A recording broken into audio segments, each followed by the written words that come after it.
Bom dia, gente. Boa tarde, boa noite, né? Não sei como vocês não estão vendo isso. Para quem ainda não me conhece, quem ainda não viu nenhuma aula, ou quem já me conhece, professora Mariane, eu sou professora de Geografia de vocês, e hoje a gente vai para um caminho um pouquinho mais diferente. Eu sempre me apresento falando que eu sou professora de Geografia Política. Hoje a gente vai falar um pouquinho mais sobre Geografia Humana, tá? O nosso assunto sobre hoje é população. Então, vamos começar. Pega o caderno, o computador, bebe uma aguinha. Espero que vocês estejam bem, que a semana de vocês seja boa. Vamos começar então.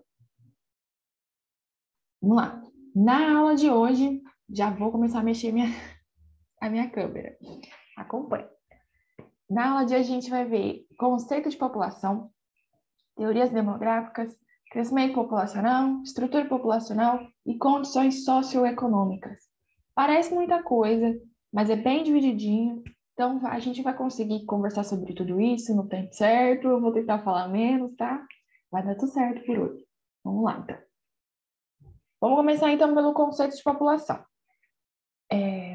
Para a gente conceitualizar a população, ela significa o quê? Em alguns dicionários, vocês vão achar que ela é um conjunto de habitantes de determinado lugar, região ou país, ou um conjunto de pessoas que compõem uma categoria particular. População, então, seria um grupo de pessoas que vivem em algum lugar. É isso. É simples, né? População é simples.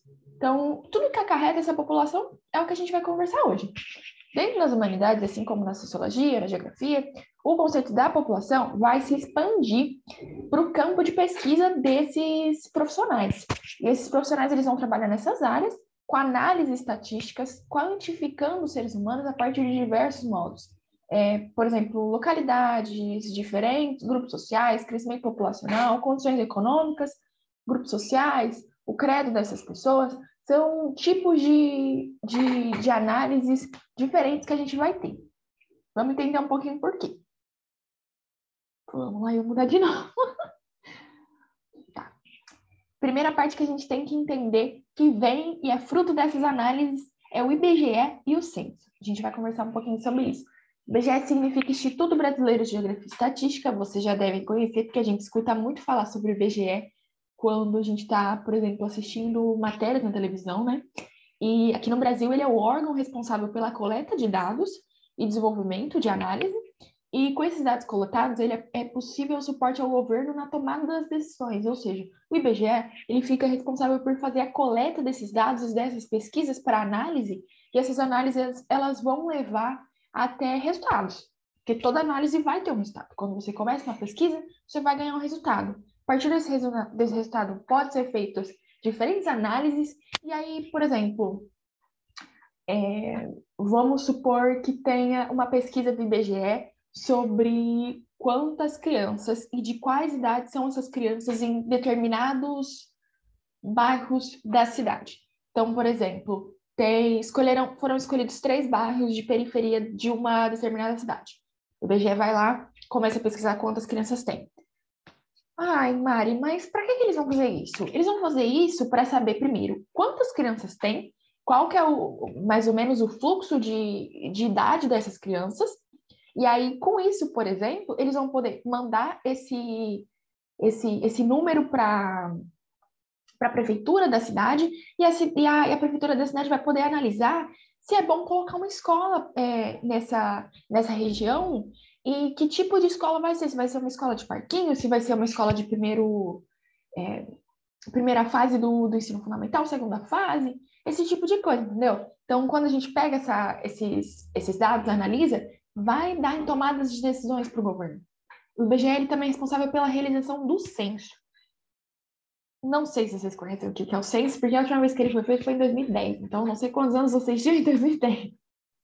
Mas ele é um estudo estatístico responsável por levantar dados que são muito importantes para o Brasil, que dão conta do núcleo familiar, renda dessa família, escolaridade, deslocamento para estudo, trabalho, além da mortalidade. E esse último é muito importante para o período pandêmico que a gente está vivendo agora. O censo brasileiro que o IBGE faz, ele é feito de 10 em 10 anos. Então, a última vez, como eu disse, foi em 2010, e as pessoas passam nas ruas, batem-se na porta E aí a pessoa vem com tipo um questionáriozinho que vem num negocinho eletrônico. Gente, eu era nova, eu tinha 10 anos quando isso aconteceu, tá? 10, 11 anos. Mas eu lembro, né? Que eu participei também. E aí essa pessoa vem até aqui, pergunta várias coisas de, tipo, quantas pessoas tem na casa, até quantas geladeiras tem na casa, quantos banheiros tem nessa casa, se tem banheiro, esse tipo de coisa. Agora a gente vai começar com as problemáticas do censo.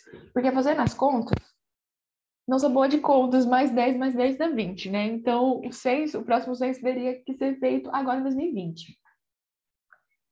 Esse censo demográfico, né? Ele é justamente importante para auxiliar na elaboração de políticas públicas, tanto nos estados e municípios como a própria União, como eu já disse. Porém, o que aconteceu? O censo que era para ter ocorrido em 2020, por conta não só da pandemia, a gente tem que entender que a pandemia foi como se o último ponto mais importante, mas antes disso veio muita coisa. Veio, sabe, dinheiro que não estava entrando para dentro do IBGE, esse tipo de coisa. Não só por conta da pandemia, ele foi adiado para esse ano. Mas aí no dia 23 de abril, o então secretário especial da Fazenda do Ministério da Economia, o Valderi Rodrigues, ele informou que o orçamento de 2021 não ia constar com recursos para a realização do censo demográfico. Isso deu uma treta infinita. Se eu não me engano, o governador do Ceará, eu acho, ele entrou com uma ação contra essa, essa movimentação de tirar o censo do orçamento de 2021, porque, né, onde já se viu você não conseguir desenvolver uma forma da gente ter um censo. Esse censo é extremamente importante, principalmente porque ele é feito só de 10 em 10 anos. Então, querendo ou não, já está obsoleto já as informações que a gente conseguiu do censo passado, porque o censo passado foi da década passada, sabe? Então, tudo que aconteceu em 2010 fica, querendo ou não, um pouco obsoleto para quando a gente vai fazer as análises de pesquisa, que são pesquisas extremamente grandes, porque o censo, ele vai em lugares que a gente não consegue acessar com muita facilidade. O censo, ele é estendido até, por exemplo, dentro das comunidades indígenas. Então, são fatores muito importantes para a gente saber como que está a situação do Brasil. Agora eu vou ler um pedacinho para vocês. Esse pedaço eu retirei de uma matéria que chama Extinção do Censo Demográfico e a Negação do Estado Social, do Fábio Prudente, né, e do Gabriel Matos da Silva, pela revista online Le Monde Diplomatique. Eu já passei para vocês várias matérias, eu não sei se vocês estão acompanhando, se vocês chegam a dar uma lida nas matérias que eu passei para vocês. Assim, eu acho muito importante a gente tentar, tipo, estar sempre em cima das notícias, porque, por exemplo, essa revista Le Monde, ela é francesa, mas ela também tem o núcleo dela brasileiro, tem matérias ótimas, falando sobre a América Latina, falando sobre a política brasileira, entrando um pouquinho mais a fundo no estudo mais social, sabe? Porque é feito por pessoas que estão dentro da academia, feito por pessoas que estudam sobre o assunto, sabe? Então, é bem legal, acho que seria bom vocês darem uma olhadinha. Vou ler aqui para vocês. A tentativa de promover um apagão estatístico no Brasil por meio da não realização do censo demonstra que o governo se opõe à efetivação dos direitos sociais previstos na Constituição, ou melhor, busca reverter os direitos sociais e as políticas públicas até aqui conquistadas. Isso é muito importante, porque, ok, a gente está com a pandemia e não tem como a gente colocar um monte de gente na rua para conseguir pegar esses dados para o censo de 2020 e 2021, né? Que seria esse ano. Se eu não me engano, o censo, agora ele tem um orçamento. Eu não sei como está ainda a situação. Eu acabei esquecendo de pesquisar para ver como está hoje a situação do censo. Eu posso dar uma olhadinha, depois eu mando alguma notícia para vocês. Mas ele é extremamente importante. E o que acontece? Porque assim, nada acontece se o presidente também não quiser, se o presidente não der aval. E o nosso presidente, ele deu aval para que não fosse demandada o dinheiro necessário para a organização do censo. Quando você tem uma situação de caos, E aí você não se dá o trabalho, ou não se presta nem a prestar respostas para alguém, você está tentando cobrir e encobrir o que está acontecendo. E essa desorganização na realização do censo só mostra o quanto que a nossa presidência, o nosso governo, não está ligando para a situação do Brasil. Porque, como eu já disse para vocês, o censo é extremamente importante para a construção de políticas públicas. Políticas públicas, como que eu explico? São políticas feitas para melhoria de pontos importantes dentro da nossa sociedade. São políticas que muitas vezes podem ser regionais até, sabe? Então, quando ele tira do povo e ele tira de pesquisadores, de responsáveis e de pessoas que trabalham na análise, quando ele tira os dados que vão gerar análises, que vão gerar políticas públicas, que podem vir como redistribuição de renda, como colocar mais escolas, colocar mais postos de saúde. Quando ele tira essa oportunidade, ele está indo diretamente e contra a efetivação desses direitos sociais que a gente tem direito, né? Tá na Constituição, então é ferir a Constituição mais uma vez. E por enquanto é só isso. Eu espero que seja feito logo esse censo. E também outra coisa importante, esse censo ele poderia acontecer mais tardar até ano que vem, se a gente tivesse políticas de vacinação boas. Se o nosso presidente não tivesse negado o e-mail da Pfizer mais de 50 vezes. Então, assim, é um assunto extremamente catastrófico. É muito chato tu ter que ficar falando disso, a gente vê isso todo dia na televisão, mas é importante, sabe, tá sempre batendo em cima desse ponto. Pra gente, mais pra frente, eu não sei quantos anos vocês têm, mas mais pra frente, quando vocês tiverem o poder de voto, vocês conseguirem perceber e analisar melhor sobre como vocês estão votando. O nosso trabalho aqui dentro do cursinho não é só formar vocês para conseguir uma vaga na universidade pública, é formar vocês para serem melhores cidadãos e para conseguirem desenvolver melhor esse senso político. É isso. Chega de falar. Vamos começar agora com teorias demográficas. Dentro do conceito da população, a gente se depara com teorias demográficas. Como eu já falei, teve uma palavra, demográfico já apareceu num dos slides passados. Essas teorias, elas também dão conta do estudo da análise da dinâmica social e suas modificações ao longo do tempo. Iremos estudar, então, o crescimento da população estrutura etária, que é a pirâmide etária, a gente vai ver um pouquinho mais para frente, ações de caráter geral, como o desenvolvimento socioeconômico. Então, em certo momento, o crescimento populacional, ele passa a se tornar uma preocupação dos governantes do mundo. Isso eu estou falando de, tipo, meio do século XX para cá, ou até um pouquinho antes. As teorias começam a ser criadas a partir da pergunta: como vamos manter todos? Então, vamos começar com a teoria malthusiana e eu vou explicando um pouquinho o porquê dessa pergunta. Acho que com a teoria malthusiana vocês vão conseguir entender o porquê dos governantes fazerem essa pergunta. O Thomas Robert Malthus, ele era um economista do século XVIII e buscava entender as tendências de crescimento populacional na época que se constituía a Revolução Industrial, com o crescente desenvolvimento tecnológico pela Europa. Na segunda metade do século XVIII, se espalhou pelo mundo essa Revolução Industrial, né? Então, causou grandes transformações. Ela garantiu o surgimento da indústria e consolidou o processo de formação do capitalismo, ao mesmo tempo que fazia uma movimentação inteira no território, nas territorialidades. Ai, meu Deus, que palavra difícil. Então, quando a gente fala nessa Revolução Industrial, são pessoas que estavam saindo do campo, porque lá elas já não conseguiam mais ter esse sustento que, tipo, sabe, que prezava pela vida delas. Então, elas migram, elas fazem esse êxodo rural, então vão para cidades, e essas cidades, elas não estavam preparadas para comportar a quantidade de pessoas que estava chegando. Então, elas tiveram que crescer casas, e essas casas, elas não foram crescendo de uma forma controlada. Elas foram crescendo exponencialmente uma em cima da outra. Então, quanto mais indústria tinha, mais casas tinham, mais gente tinha, e essa formação do capitalismo foi feita, e o Thomas Malthus ele começou a pensar nessas tendências de crescimento populacional e o que isso ia acarretar.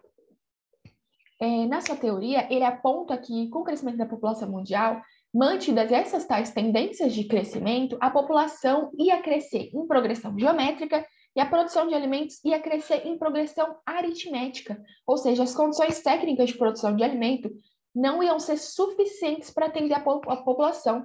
E assim, essa população ela ia passar por uma crise humanitária que ia ser muito grande, muita gente ia passar fome. Era isso que ele falava. Então, ele falava que tipo assim, a população estava crescendo assim, só que o número de alimento que estava sendo produzido estava sendo assim.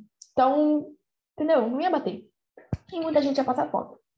Eu coloquei aqui para vocês a imagenzinha para a gente dar uma olhada em como que é essa progressão aritmética e progressão geométrica. A população ela cresce em progressão exponencial e a alimentação tem a progressão linear e contínua. A diferença de amplitude é muito maior que tem essa análise de Malthus, né? Então, aqui, ó, a população está crescendo desse jeito assim, e o alimento está crescendo desse jeito assim. Era isso que ele falava, que muita gente ia começar a passar fome por causa disso. Vamos então para a próxima teoria. Gente, eu estou passando assim por cima, são teorias que são importantes, a maioria das vezes cai alguma coisa dessas teorias nos vestibulares, vocês podem ficar à vontade para parar, ler de novo com mais calma, eu vou passar para vocês como toda vez eu falo. O documento com toda a matéria escritinha, bonitinha. A gente pode conversar um pouquinho mais sobre isso no nosso grupo de WhatsApp, se vocês quiserem, tá? Fiquem à vontade. A próxima teoria é a neomalthusiana. Ela foi desenvolvida no início do século XX. Então, a do Malthus foi desenvolvida no século XVIII. A neomalthusiana veio no início do século XX. Eu tô falando das principais, tá, gente? Provavelmente deve ter mais. E a partir dessa teoria de Malthus, ela vai verificar, no primeiro momento, o grau altíssimo de mortalidade por conta dos conflitos do século passado. Conflitos esses de Primeira, Segunda Guerra Mundial, entre guerras, etc, etc, etc. E logo após a Segunda Guerra Mundial, porém, como a gente já viu em aulas passadas, teve um processo de reconstrução econômico-social gigante pelos países mais arrasados, principalmente na Europa. E, por exemplo, para explicar, né, esse crescente que teve depois de reconstrução, tem essa terminologia que chama baby boom, que são os bebês que nasceram, essa explosão demográfica. Quando eu falo de explosão demográfica, é uma quantidade absurda de bebê nascendo. Então, teve essa explosão demográfica e conseguiu, né, tipo, subir a quantidade de pessoas e fazer a reconstrução dessas sociedades. E, por exemplo, o termo boomer, né, porque a gente fala de geracional, esses termos geracionais, como, por exemplo, tem Gen Z, que é a geração Z, os millennials e os boomers. Os boomers são pessoas que nasceram nos desenvolvimentos da pós-guerra. Então, são pessoas que vieram, tipo... Eu não lembro qual que é a data certa desse baby boom, mas, se eu não me engano, vai até, tipo, 80, 70, por aí, tá? Aí, do 70 para frente, até 97, millennial. 97 até 2013, por aí, era Gen Z, a geração Z, né? Então, nessa teoria neomalthusiana, por conta das melhorias econômicas e sociais, pelo período de estabilização e prosperidade econômica, que eu coloquei em aspas, desculpa, para a gente entender que essa prosperidade econômica, ela veio do processo de inclusão de políticas neoliberais, como eu já expliquei para vocês, que foram introduzidas dentro das sociedades, além dos Estados Unidos, Europa e outros países ao redor do globo, depois da Segunda Guerra Mundial, né? Nessa época de Guerra Fria. Então, essa prosperidade econômica vem de política neoliberal.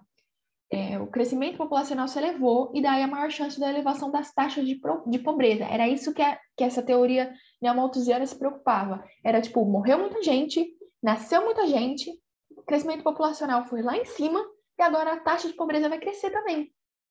Porque com o crescimento do número de pessoas jovens, a gente tinha o que era considerado investimentos improdutivos. Porque, tipo assim, improdutivo porque são investimentos que a gente precisa fazer para o jovem, é tipo saúde, colocar ele dentro da escola, comida, não sei o que, e eles não estão nessa época considerada de ativa, tipo, eles não são ainda ativamente econômicos, sabe? Então, só que assim, improdutivos para os padrões de modo de produção capitalista. Então, quando a gente fala em improdutividade, a gente está falando de produção capitalista, porque eles ainda não estão dando capital. Então, não é porque você é jovem que você é improdutivo, você está fazendo muita coisa, você só não está ainda inserido dentro da produção capitalista. Agora a gente vai falar sobre a reformista ou marxista. Ela é mais conhecida como teoria reformista, tá, gente?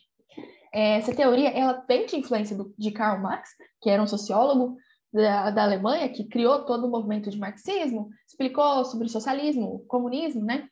E as suas análises econômicas. Ela foi elaborada mais ou menos em 1929 e gira em torno da ideia de que os fatores da baixa qualidade de vida em algumas partes do mundo se relacionam a fatores de pobreza.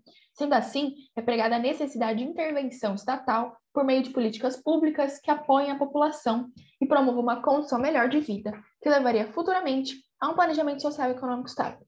Então, dentro dessa teoria, por exemplo, a gente viu no Malthus que ele falava que cresceu demais, não tinha alimento, todo mundo ia morrer de fome.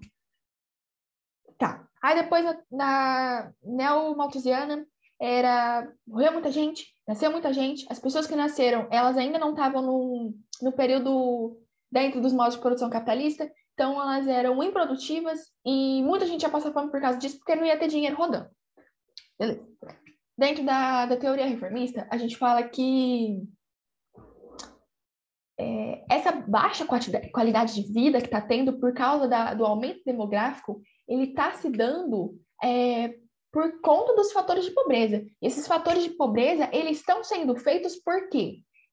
Não está tendo política pública e intervenção estatal suficiente. Intervenção estatal, já expliquei para vocês a diferença entre, por exemplo, neoliberalismo e países que têm intervenção estatal maior, né? E... Desculpa se vocês ouvirem alguma coisa, tá? Tá, desculpa, me perdi um pouquinho. Quando a gente tem intervenção estatal maior, a gente está pregando mais essa ideia de políticas públicas que vão ajudar a população. Então, a baixa qualidade de vida só está acontecendo porque a gente não está tendo essa intervenção. Por quê? A gente está tendo muita política neoliberal. Política neoliberal que é o Estado mínimo. Se você tem Estado mínimo, você não tem, tipo, não está rolando políticas públicas que vão apoiar essa população, sabe? Então, agora, eu acho que essa é a última teoria demográfica que a gente vai ter no dia de hoje, que é a teoria da transição demográfica. Ela é criada na década de 1920 e alega que existe uma tendência dos países, de modo geral, a passar por diferentes fases de crescimento populacional. Essa teoria, ela é a mais aceita e ela é a que mais cai no vestibular. Só que, tipo, ela não vai cair, na maioria das vezes, ela não cai tipo, perguntando o que significa ela. Tipo, não é uma pergunta que vai cair, tipo, o que é a transição demográfica? Vai cair, na maioria das vezes, o gráfico, que vem dessa teoria demográfica, perguntando algum tipo de coisa, para você analisar o gráfico. Eu vou mostrar mais pra frente um gráficozinho só para vocês verem como é, tá? Então, vai passar por diferentes fases de crescimento populacional, ela não vai ser, tipo, exponencial de uma vez, depois cair de uma vez, ela vai se manter mais ou menos ali no nível, tá? A primeira fase de crescimento populacional vai ser a pré-industrial. O desenvolvimento econômico não vai se referir aos países industrializados e as taxas de crescimento populacional vão ser elevadas, assim como a vulnerabilidade social. Então, você vê a diferença de discurso, por exemplo? Como que é um discurso muito... Meu Deus, o mundo vai acabar? Quando você fala da teoria malthusiana, que é tipo, não vai ter comida para todo mundo, vai todo mundo morrer de fome. Quando você muda o discurso, já ajuda muito na hora de você entender. Aqui, nessa teoria de transição demográfica, ela está falando, ó, tem a fase pré-industrial, que vai acontecer, vai ter uma taxa de crescimento populacional elevada e vai ter vulnerabilidade social. Mas não é que vai todo mundo passar fome, a gente vai, tipo, ter condição de alimentar as pessoas, de fazer políticas que a gente consiga suprir as necessidades das vulnerabilidades sociais. Segunda fase, os países eles passam por um processo de transição. Então, as taxas de crescimento elas começam a se estabilizar. Então, elas estavam assim, então elas vão fazer assim.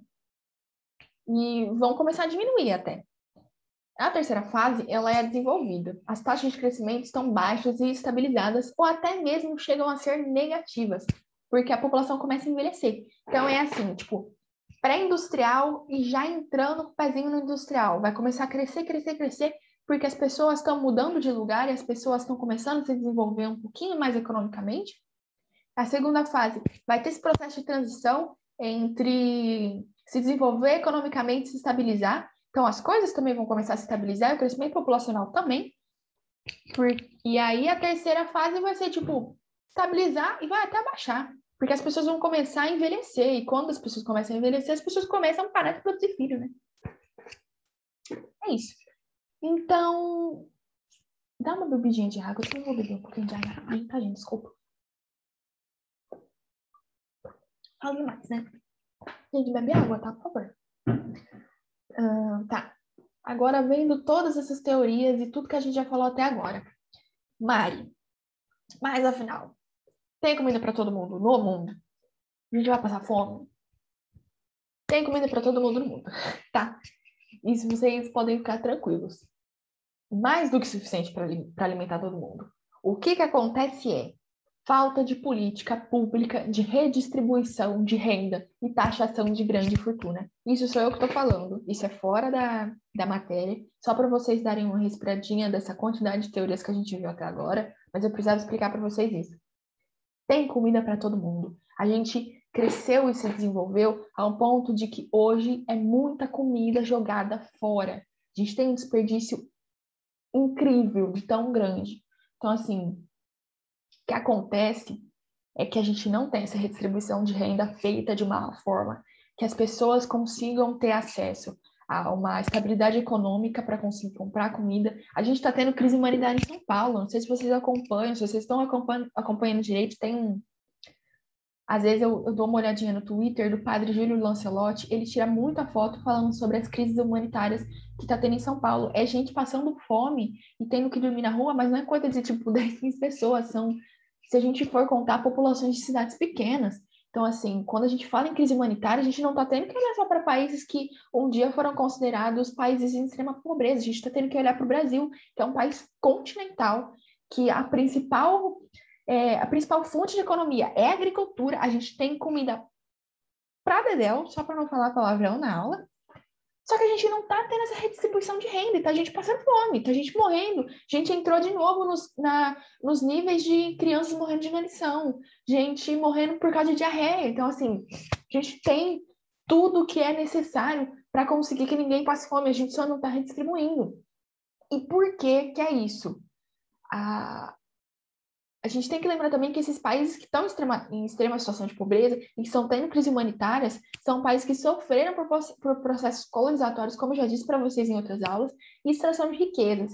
Esse capitalismo periférico, né, que eu já expliquei para vocês também, o que significa, assola esses países pelo comando imperialista e neoliberal de outros países que têm condição de redistribuir renda, de mandar ajuda humanitária e ajuda social, porque outra coisa importante, não adianta outros países chegarem e falar, a gente vai dar comida para vocês, se não tiver uma política pública por trás de segurança alimentar, tá?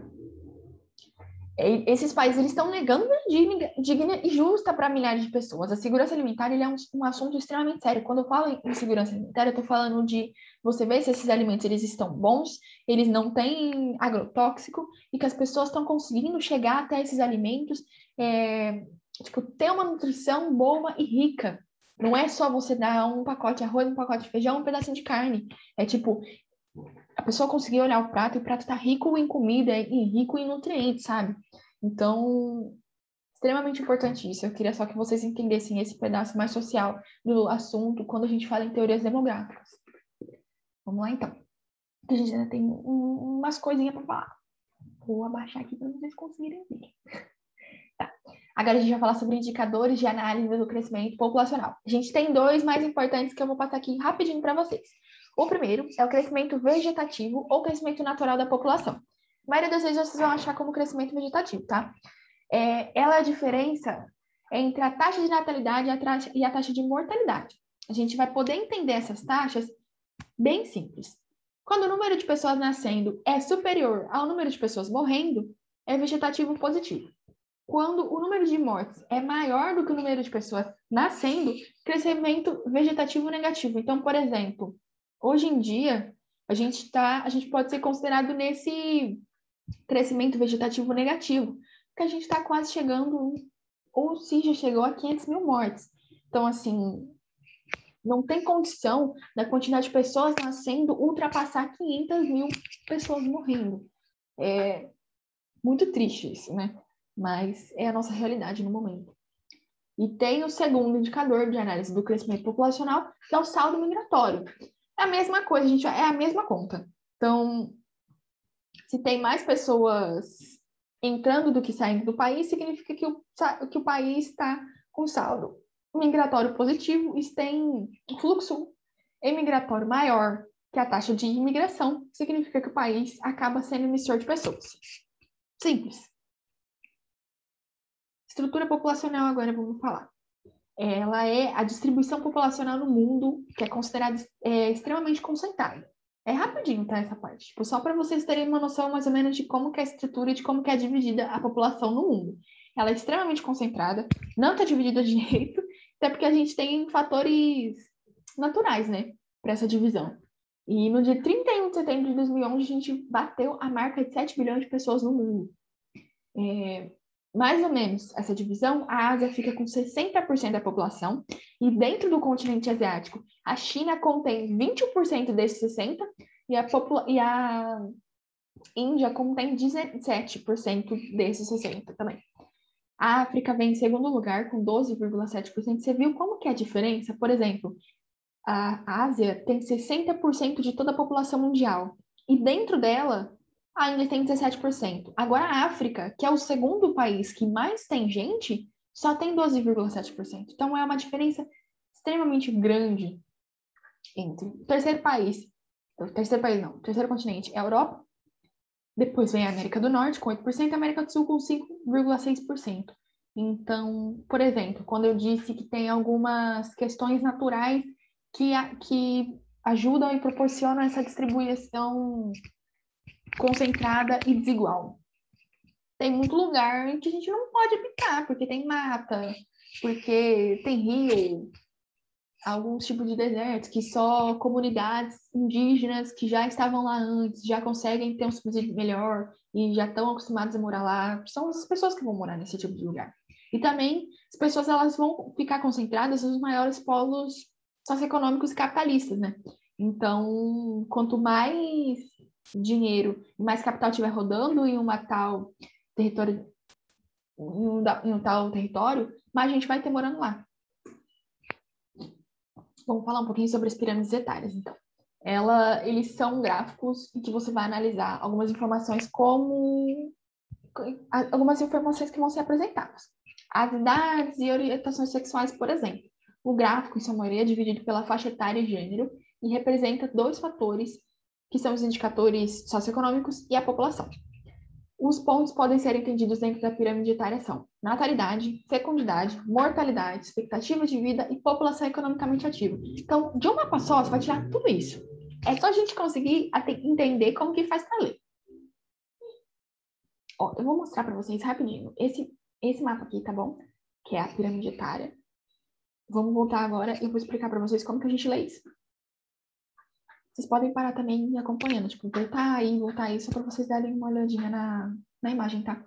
A natalidade, ela pode ser lida na base da pirâmide. Então, ela vai ser lida aqui. Tipo, a pirâmide está aqui. E aqui vai ser lida na base.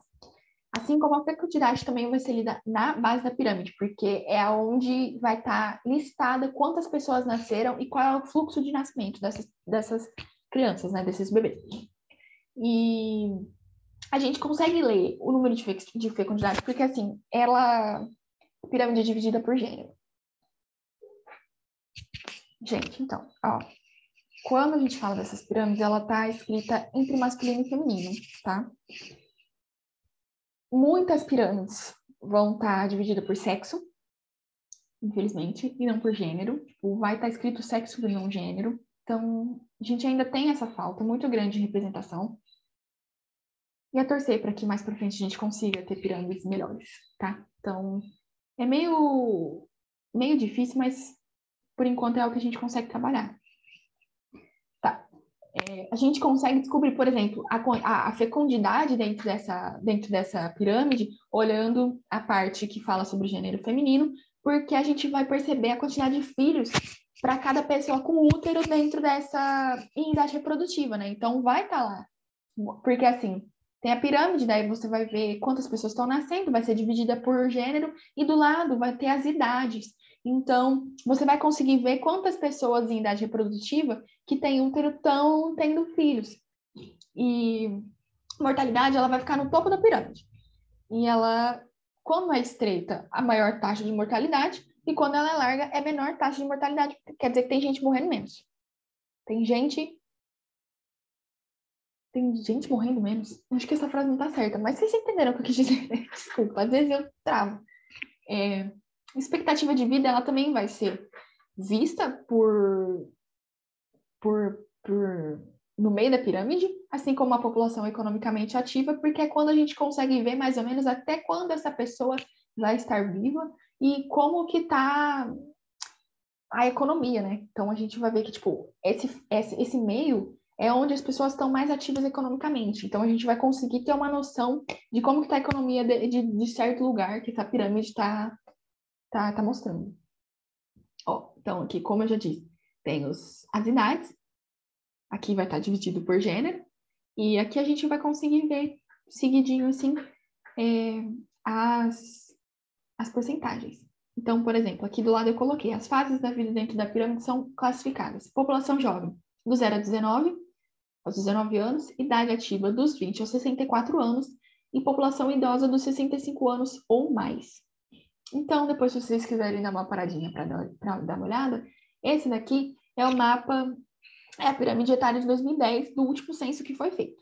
Então, se tudo der certo, até ano que vem, ou até mais tardar, meio, ou final do ano que vem, a gente provavelmente vai ter uma nova pirâmide atualizada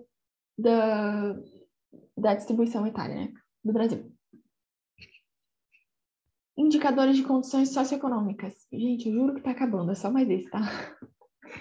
Primeiro, a gente tem o PEA, que é a população economicamente ativa, que é composto por pessoas entre os 14 e 65 anos. A população é dividida entre setores da economia. Então, primeiro vai ser o primário, que é a produção de matéria-prima, que vai ser agropecuária, extrativismo vegetal e animal, mineral, que aqui vai ser considerado como artesanal, porque as mineradoras elas vão entrar em outro setor, que é mais desenvolvido. E a maioria das vezes são consideradas subdesenvolvidos ou em desenvolvimentos países que estão dentro desse setor da economia. Brasil. Como eu já falei, a gente tem a nossa economia roda em cima da agropecuária, extrativismo e esse tipo de coisa. Então, é produção da matéria-prima que a gente tem que a gente vai exportar para fora. Como eu já disse, países periféricos, na maioria das vezes, eles estão dentro do setor primário porque eles estão produzindo matéria-prima para outros países que estão já desenvolvidos. O próximo setor é o secundário, que é a transformação da matéria-prima.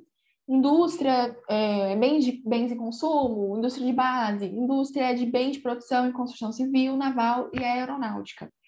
A economia dos países que estão dentro do setor de economia secundário são considerados países emergentes, porque eles já não estão mais trabalhando com extração para mandar para outros países, né? Eles estão transformando a matéria-prima.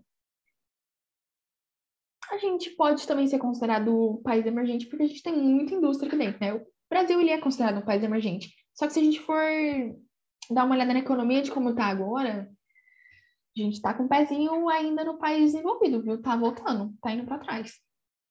E o terciário, que é a distribuição da matéria-prima, comércio e serviços, trabalho... É um trabalho que o trabalho não é palpável. Tipo, por exemplo, professores, médicos também podem ser considerados, advogados, é um trabalho que eles fazem que não é palpável. e países que se utilizam de setor da economia também para tecnologia. Esses países, eles são considerados desenvolvidos. Então, as maiores potências econômicas estão dentro do setor terciário, tá? Tem alguns estudiosos, alguns teóricos que falam ainda num quaternário e quintenário, que vai falar sobre economia, tá? Economia não, sobre tecnologia. Mas na maioria das vezes é só esses três. Tá. IDH, Índice de Desenvolvimento Humano. Ele vai avaliar as condições de educação, saúde e renda de algumas regiões ou países. E, em função desses indicadores, você pode dizer se determinado país tem um desenvolvimento humano maior ou menor. Também tem o PIB, eu esqueci de colocar, mas deixa eu pegar aqui rapidinho, só para vocês saberem. PIB é Produto Interno Bruto, então ele vai falar sobre a economia bruta que o país está produzindo. E só, tipo, para pontuar para vocês, o PIB desse ano aqui no Brasil, as pesquisas indicam que ele cresceu. Mas, Mari, como que o PIB cresceu se a gente está tendo, hoje em dia, o maior número de desempregados no Brasil? Principalmente por conta da pandemia e por conta da economia que a gente está tendo. O dólar está batendo 6 conto quase. Tem muita gente passando fome, como você já disse. Está tendo crise humanitária em São Paulo.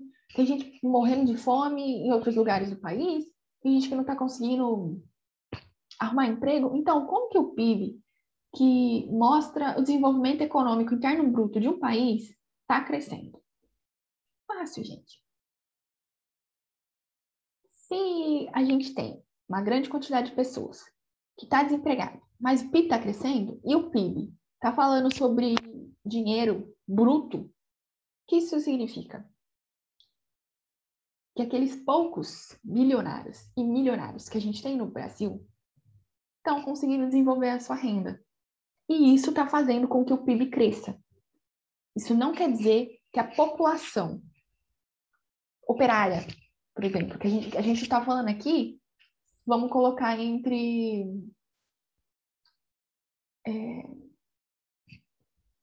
meu Deus, esqueci a palavra. Burguesia e proletariado. Burguesia está conseguindo se desenvolver economicamente muito bem. Porque a burguesia, ela consegue fazer esse capital mover, principalmente em momentos como a gente está vivendo agora. Só que o proletariado não, né? Então, o PIB brasileiro está crescendo não significa que a gente está conseguindo se desenvolver economicamente enquanto nação, tá? Só para vocês ficarem por dentro. Acabei. Mais uma aula gigante, que eu precisava passar muita coisa para vocês. Obrigada por me acompanharem até aqui. Boa semana. Estudem. Me mandem mensagem se precisar. Depois eu vou passar umas 5, 6 questõezinhas para vocês, que vai estar no final do documento, que fica toda a matéria. Muito obrigada por tudo. E até a próxima. Tchau, gente.